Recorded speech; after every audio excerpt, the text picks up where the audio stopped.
Hello everyone.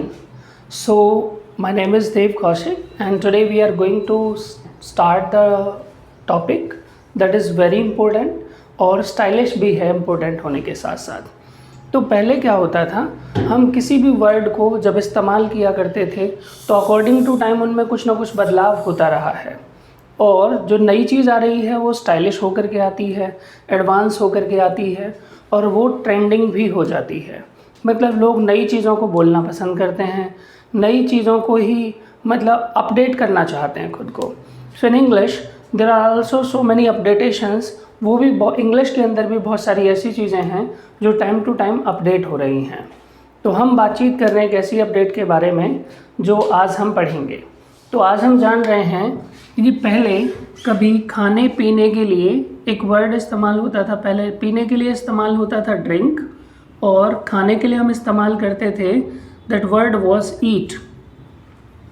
ठीक है, इन दोनों ही शब्दों को हम लोगों ने रिप्लेस कर दिया था टेक से कि जी आज के टाइम पर पहले हम बोलते थे आई एम ड्रिंकिंग वाटर और I am eating food, but आज के टाइम पर हम यूज़ करते हैं आई एम टेकिंग वाटर और आई एम टेकिंग फूड। अब इन दोनों को भी आज के टाइम पर जब टेक से रिप्लेस किया गया था, आज किसी और वर्ड से रिप्लेस किया जा रहा है। अब ये मान लो टेक को ही रिप्लेस कर दिया गया है इस नए वर्ड से और दैट वर्ड इज़ कॉल्ड, और ये वर्ड आपका कहलाता है हैव। ठीक है, आज के टाइम पर हम हैव का इस्तेमाल करते हैं खाने के लिए, पीने के लिए एंड नहाने के लिए भी हैव बाथ यूज़ होता है। So we are discussing about have as a action, as a action, क्योंकि पहले आपने हैव के काफ़ी सारे यूजेस पढ़े हैं। ठीक है, we have studied a lot of meanings of have कि डिफरेंट जगहों पर अलग अलग तरीके से हैव का इस्तेमाल किस तरीके से होता है। तो सबसे पहले हमने पढ़ा था हैव को एज ए टाइम वर्ड कि जब ये टाइम वर्ड के रूप में यूज़ होता है हैव, तो वहाँ पर आप लोग इसे थर्ड फॉर्म के साथ इस्तेमाल कर रहे थे, मतलब इसके साथ थर्ड फॉर्म आ रही थी। जैसे मैंने चाय पी ली है, आई हैव टेकन टी, पहले ही बोलते थे। अभी दूसरा हैव आपने पढ़ा जब कोई चीज़ आप किसी से मांगते हैं तो आप बोलते हैं कुड आई हैव। ठीक है, तीसरी चीज़ जब आपने पढ़ा मजबूरी के लिए कि मुझे कोई भी काम करना पड़ता है तो आई हैव टू, जैसे मुझे पढ़ना पड़ता है आई हैव टू स्टडी, मुझे सुबह जल्दी उठना पड़ता है I have to get up early. ठीक है, कोई भी काम मुझे करना पड़ता है आई हैव टू, ये हमने थर्ड पढ़ा। उसके बाद पढ़ा कि कोई भी चीज़ अगर आपके पास है तो आप बताते हैं हैव से ही कि जी मेरे पास ये चीज़ है। जैसे मेरे पास मार्कर है सो आई हैव अ मार्कर, मेरे पास पेन है आई हैव अ पेन। अगर आप पूछते हैं जी कि आपके पास पेन है तो do you have a pen, ये भी हैव का ही इस्तेमाल था। नेक्स्ट फिर हमने एक हैव और पढ़ा और उसमें पढ़ा should have, may have, might have, could have. इन सभी जगहों पर भी हम लोग हैव का ही इस्तेमाल करते हैं। जैसे आपको समय पर आ जाना चाहिए था, you should have come on time, आपको नहा लेना चाहिए था, you should have taken bath. ठीक है, मैं नहीं नहाया, शायद वह नहाया होगा, I did not take bath but he may have taken bath. कोई भी काम मैंने नहीं किया, उसने भी शायद ही किया होगा, I have not done this work, he might have done. इस तरीके से आप लोग बता सकते हैं। ऐसे आप लोगों ने कुड हैव पढ़ा कि किसी भी काम को करने की क्षमता तो आपके अंदर थी लेकिन किसी कारणवश आप नहीं कर पाए, तो वहाँ पर आप कुड हैव का इस्तेमाल करते हैं। जैसे जी I did not face the interview otherwise I could have got a job. जैसे I did not try to speak English otherwise I could have spoken English. इस तरीके से आप लोग बता सकते हैं। अभी आज जो हम हैव का इस्तेमाल पढ़ रहे हैं वो है हैव एज ए एक्शन। तो जब एज ए एक्शन के रूप में यूज़ होगा हैव तो उसमें आप लोग सेकंड और थर्ड फॉर्म भी लगा सकते हैं और जीरेंड आईएनजी भी इसके अंदर लगा सकते हैं। तो आज के टाइम पर अगर मैं ऐसे बोलूँ कि मैं चाय पी रहा हूँ तो आप बोलेंगे आई एम हैविंग टी। क्या बोलेंगे आप? I am having T. अगर आप ये कहेंगे मैंने चाय पी ली है तो आई हैव, एक तो हैव आ गया टाइम वर्ड और एक आ गया आप लोगों का क्या आ गया? Action. So I have had T का मतलब हुआ मैंने चाय पी ली है। तो अगर आप कहेंगे जी क्या आपने चाय पी ली है, तो आपकी लाइन बनेगी हैव यू हैड टी।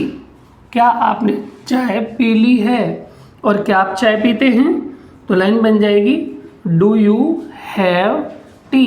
क्या आप चाय पीते हैं।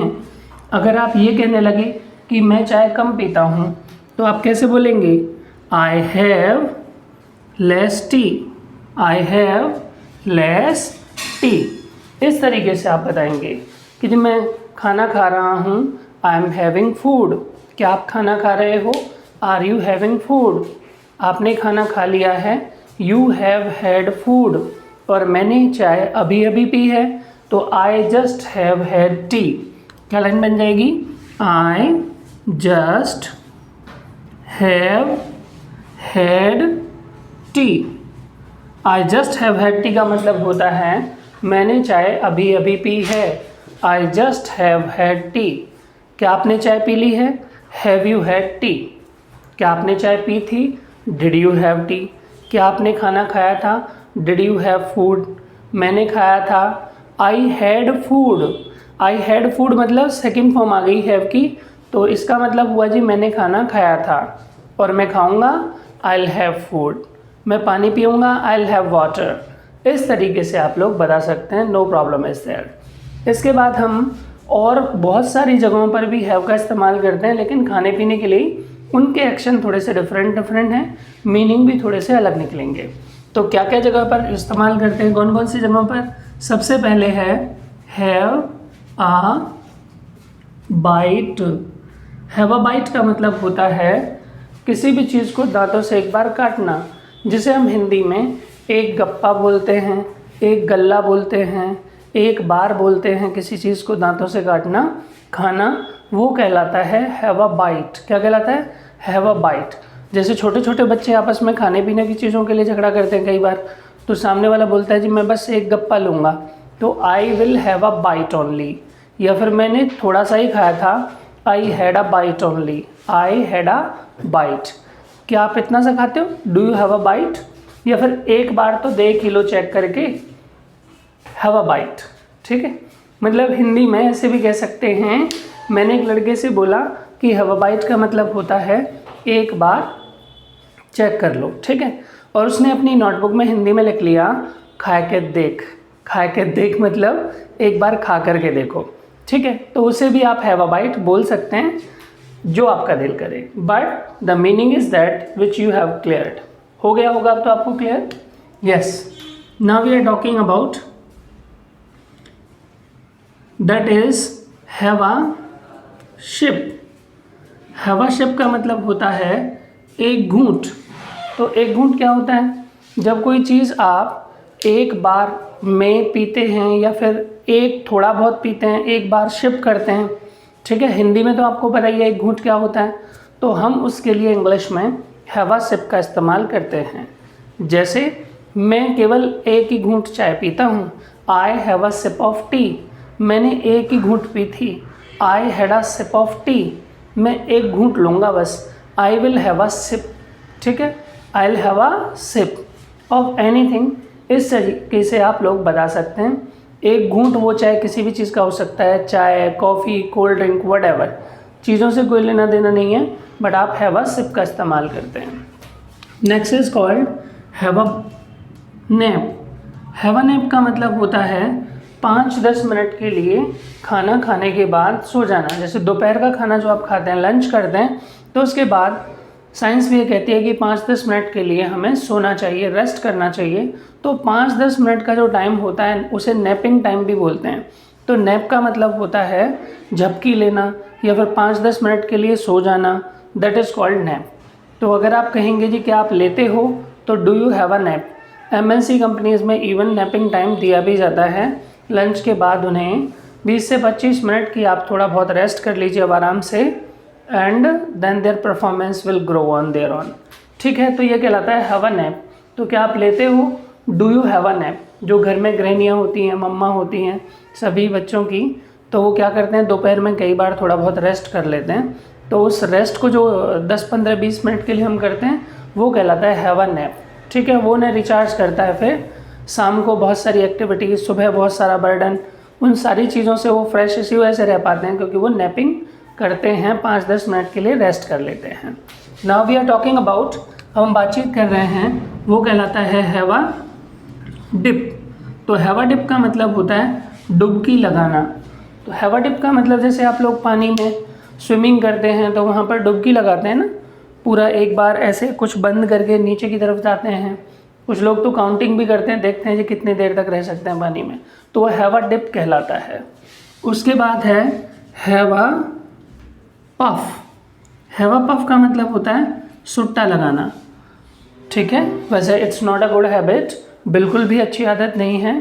किक दिस हैबिट, ठोकर मारे ऐसी आदत को अगर है तो, लेकिन पूछ ऐसे सकते हैं do you have a puff, do you have a puff. तो अभी have a bite, have a shape, have a name, have a dip और हैव अ पफ, इन अलग अलग जगहों पर भी आप लोग हैव का इस्तेमाल कर सकते हैं। और कैसे यूज़ करना है, we have made some sentences already. Do you have a dip, did you have a puff, I had a puff, did you have a nap, I had a nap, इस तरीके से आप लोग बोल सकते हैं। Now we are talking about a small topic कि जी अगर आप कहेंगे कि वह चाय पीता है, तो एक तो हो गया ही हैज़ टी, आपने ये बोल दिया। बट कई बार क्या करते हैं लोग, हैव में एस और एस लगा देते हैं। तो हैव में जब एस और एस लगता है तो ये बन जाता है हैव्स, ठीक है। ऐसे डायरेक्ट लगाओगे तो, वैसे तो हैव में एस और एस लगाने से हैव का बन जाता है हैज़, लेकिन अगर आपने ऐसे लगा दिया तो इसका मतलब क्या हुआ, तो इसका मतलब हुआ ऐसे लोग जिनके पास शान शौकत की सभी चीज़ें होती हैं, ऐसे लोगों को आप हैव्स बोलते हैं। जैसे उनके लिए और भी बहुत सारे वर्ड हैं, जैसे उन्हें बोलते हैं big shot, big shot.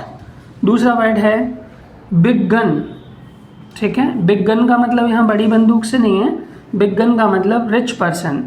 And big shot, big shot के बाद है टॉप गन, टॉप गन। तो haves, big gun, big shot, top gun, इन सब का मतलब होता है ऐसे लोग जिनके पास शान शौकत की सभी चीज़ें हैं, वेरी रिच पीपल। जैसे Sachin Tendulkar, he is a big shot. Mukesh Ambani, he is a big shot, ठीक है। तो किसी का भी नाम आप ले सकते हैं, डजंट मैटर, जो आपको लग रहा है कि जी he is on the heights, आप ऐसे लोगों को बता सकते हैं, ठीक है। नेक्स्ट है, आप कैसे कहेंगे कि जी मेरा सर चकरा रहा है, मेरा सर चक्कर खा रहा है, तो क्या बोलेंगे, my head is eating round, नहीं। तो हम क्या करते हैं, कुछ सेंटेंसेस ऐसे होते हैं जिनको लिटरली ट्रांसलेट कर देते हैं, मतलब ज्यों का त्यों ट्रांसलेट कर देते हैं। लेकिन इंग्लिश में ऐसा नहीं होता, हमें लिटरली ट्रांसलेशन नहीं करनी है, उसके लिए अलग अलग वर्ड यूज़ होते हैं। What are the words I am telling. अगर मैं कहूँ कि जो मेरा सर चक्कर खा रहा है, तो उसकी इंग्लिश बनेगी I feel GIDDY, I feel giddy का मतलब होता है मेरा सर चक्कर खा रहा है, या फिर I feel digi, I feel digi, दोनों का एक ही मतलब होता है मेरा सर चक्कर खा रहा है, ठीक है। कई बार बहुत सारे बातूनी लोग होते हैं ना, जो चिक चिक चिक चिक करते रहते हैं, वहाँ बात सुनने के दौरान भी सर दर्द हो जाता है। तो ऐसे लोगों को बोलते हैं हम लोग, जो बात करते करते नहीं थकते, उन्हें बोलते हैं chatter box, CHATTER, chatter box. और बॉयज़ के बस की शायद ये बहुत ज़्यादा नहीं है, बॉयज़ ज़्यादा नहीं बात कर पाते। अच्छा, मैं बॉयज़ को सपोर्ट इस वजह से करता हूँ क्योंकि बॉयज़ हैं तो मेल को ही सपोर्ट करेगा ना, यस। तो चैटर बॉक्स का मतलब ये आप जानते हैं जी कौन करता होगा। तो चैटर बॉक्स, जहाँ पर 3-4 चैटर बॉक्स बैठ जाएं, या फिर जिस रूम में बहुत ज़्यादा मतलब टीचर नहीं है और it may be the girls classroom है, तो वहाँ पर आपको कोई आवाज़ समझ में नहीं आएगी कि बातचीत क्या चल रही है, ठीक है। तो ऐसी साउंड को आप बोलते हैं चिर्पिंग। चर्पिंग का मतलब चहचहाना। जैसे शाम को आप किसी पेड़ के नज़दीक जाएंगे तो वहाँ पर पक्षियों की जो आवाज़ होती है उसे भी चर्पिंग बोलते हैं, और ये भी आप लोगों का चर्पिंग ही कहलाता है, चहचहाने की जो आवाज़ होती है जिसमें कुछ समझ में नहीं आता, सब बस अपनी गा रहे होते हैं, दैट इज़ कॉल्ड चर्पिंग। अगर हम किसी से कहेंगे जो उसकी ज़ुबान कैंची की तरह चलती है, तो इंग्लिश में हम ऐसे बोल सकते हैं, हर टंग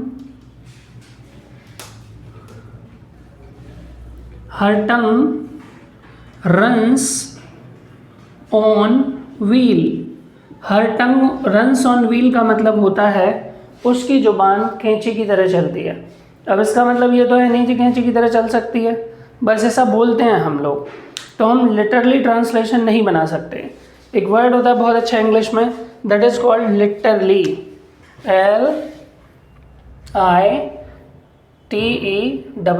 LITERRALY, लिटरली। लिटरली का मतलब होता है ज्यों का त्यों या फिर जैसा, जैसे कि। उसके लिए पहले यूज़ करते थे अदरवाइज़। अदरवाइज़ का मतलब होता था मेरी बात को ज्यों का त्यों मत ले लेना। तो पहले लाइन बनती थी, don't take my words otherwise, don't take my words otherwise. ऐसे मैंने किसी से गुस्से में बोल दिया कि जी तुझे जान से मार दूंगा, और वो दूसरे दिन पुलिस लेकर के आ गया मेरे घर पर, कह रहा है जी इन्होंने मुझे जान से मारने की धमकी दी है। तो मैंने उसे बताया कि भैया मैंने तो मजाक किया था, मैंने तो ऐसे ही गुस्से में बोल दिया था, तुम तो सीरियस ले गए इस बात को। तो वो मेरी बात को कैसा ले गया, ज्यों का त्यों ले गया।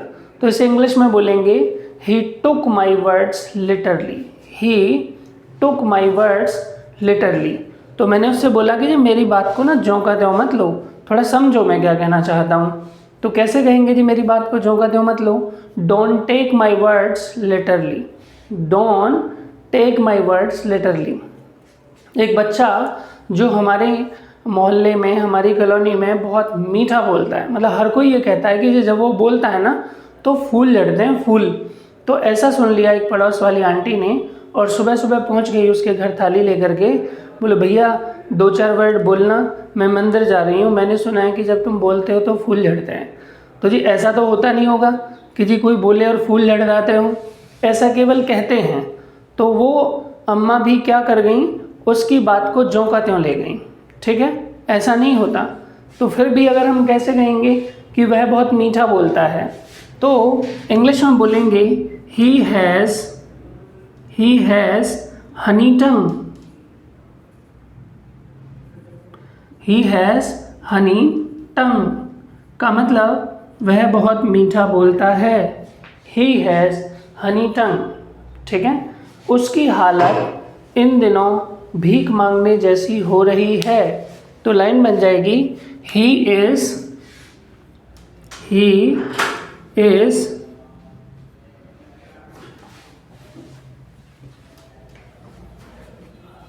लिटरली begging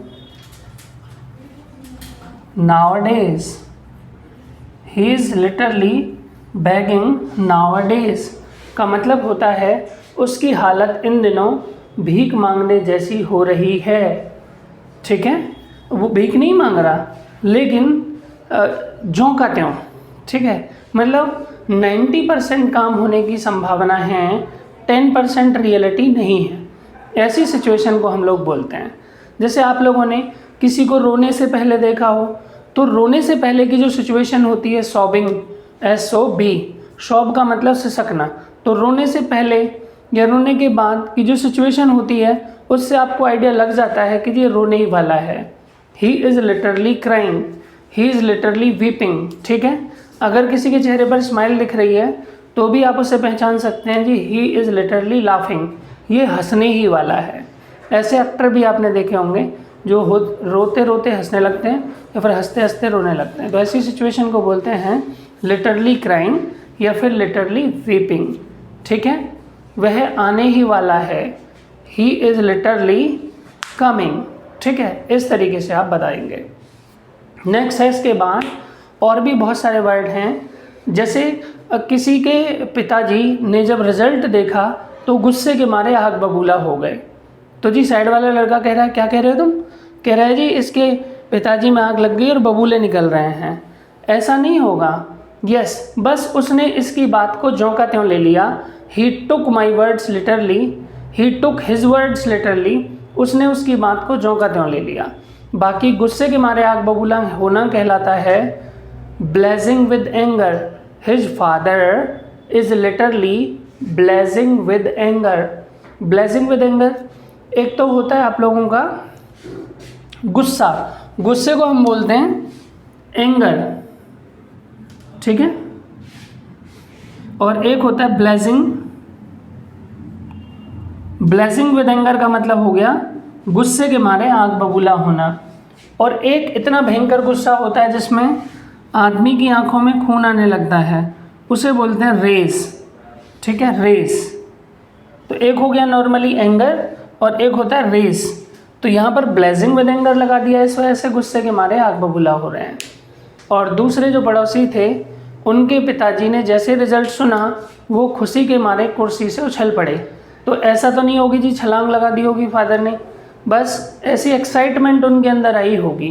तो उसे हम इंग्लिश में कैसे बोलेंगे? बोलेंगे his father is literally jump out from the chair. अगर पास्ट की बात है तो his father was literally jump out from the chair. इस तरीके से आप लोग बता सकते हैं। Is there any problem? Yes. तो एक बार इसे राइट डाउन कर लीजिए, हो गया। सो ये have as a action and literally. इसके साथ साथ एक छोटा सा टॉपिक हम और क्लियर कर रहे हैं, that is called ant, AINT। देखिए आज के टाइम पर एंट का इस्तेमाल बहुत ज़्यादा होता है। Earlier it was a style, but आज के टाइम पर आपको CBSE पैटर्न में बुक्स वगैरह में हर जगह मिल जाएगा। Earlier it was used songs के अंदर, इंग्लिश के जो सॉन्ग्स आप सुनते हैं ना उनके अंदर इस वर्ड का बहुत ज़्यादा इस्तेमाल होता है। तो इनका क्या मतलब होता है, लेट्स स्टडी। देखिए जब आप इज़ एम आर इनके साथ ING का इस्तेमाल करते ही करते हैं, उसके साथ जब कोई काम फिनिश हो गया है तो आप लगाते हैं हैव और हैज़। तो इन पांचों के साथ जब आप नोट लगाएंगे, नोट का इस्तेमाल करेंगे तो वो इक्वल हो जाएगा एंट के, ठीक है। इनको जब आप नोट के साथ इस्तेमाल करेंगे या नोट को इनके साथ जब इस्तेमाल करेंगे तो वो एंट कहलाएगा। लेकिन आप उसे पहचान कैसे पाएंगे कि ये एंट का मतलब क्या है, या फिर इज़ इसका मतलब, या फिर हैज़ हैव है? तो ये समझने वाली बात है। तो देखिए जब एंट का मीनिंग होगा इज़ इनमें से कोई एक, तो यहाँ पर तो आएगी वर्ब के फर्स्ट फॉर्म में ING, और यहाँ पर जब ये होगा तो वर्ब की थर्ड फॉर्म के साथ आप लोग इसे यूज करेंगे, ठीक है। अभी ये हैव और हैज में से कौन सा होगा या इज़ में से कौन सा होगा, तो ये सब चीज़ किसके ऊपर डिपेंड करेगी, सब्जेक्ट के ऊपर डिपेंड करेगी कि काम को करने वाला कौन है, ठीक है। तो उसके हिसाब से डिसाइड हो जाएगा कि हैव और हैज में से कौन सा होगा। एग्जाम्पल्स देख लेते हैं। जैसे मैंने आपसे कहा कि जी वह आ नहीं रहा है, तो ही एंड कमिंग, ठीक है। अगर आप इस सेंटेंस को इंटेरोगेटिव और नेगेटिव, मतलब क्वेश्चन भी पूछें और मना भी करें, इस तरीके से बनाना चाहते हैं तो आप एंड से ही शुरुआत कर देंगे लाइन की। एंट ही कमिंग, वह नहीं जा रहा है, ही एंट गोइंग, और क्या वह जा नहीं रहा है, एंट ही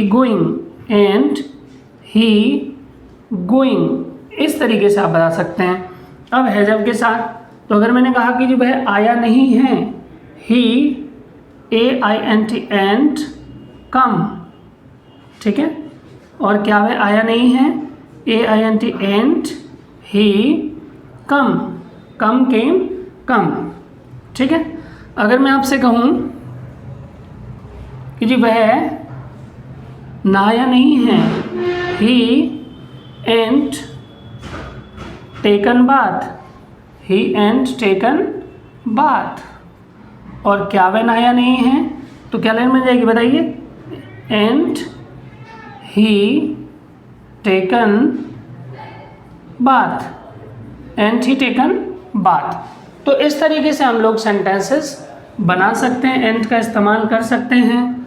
जब आप लोग इंटेरोगेटिव और नेगेटिव सेंटेंस में नॉट के साथ इस्तेमाल करेंगे तो लाइन की शुरुआत हम इसी से कर देते हैं, शॉर्ट फॉर्म बन जाता है ये। तो एंड क्या है? एक शॉर्ट फॉर्म है जिसका हम लोग अक्सर इस्तेमाल करते हैं, जैसे क्या आपने सुना नहीं है, एंट यू हर्ड, क्या आपने बोला नहीं है, एंट यू टोल्ड या एंट यू स्पोकन, इस तरीके से बोलेंगे। क्या आप बोल नहीं रहे हो, एंट यू स्पीकिंग, क्या आप जा नहीं रहे हो, एंट यू गोइंग, वह नहीं आया है, ही एंट कम, वह अभी तक नहीं आया है, ही एंट कम येट। तो आप जहाँ पर भी चाहें इस्तेमाल कर सकते हैं। It is use now days, काफ़ी ज़्यादा इसका इस्तेमाल होता है। तो गाइज़, इसी तरह की इन्फॉर्मेटिव वीडियोस पाने के लिए बने रहिए हमारी एप्लीकेशन स्टडी वर्ल्ड के साथ। आप भी ज्वाइन करें और अपने फ्रेंड्स को भी ज्वाइन कराएं और ज़्यादा से ज़्यादा बेनिफिट उठाएं एंड अपनी इंग्लिश को एनहेंस करें, अपनी कम्युनिकेशन को इम्प्रूव करें। That will help you a lot to find out a job, a good career. Thanks for watching.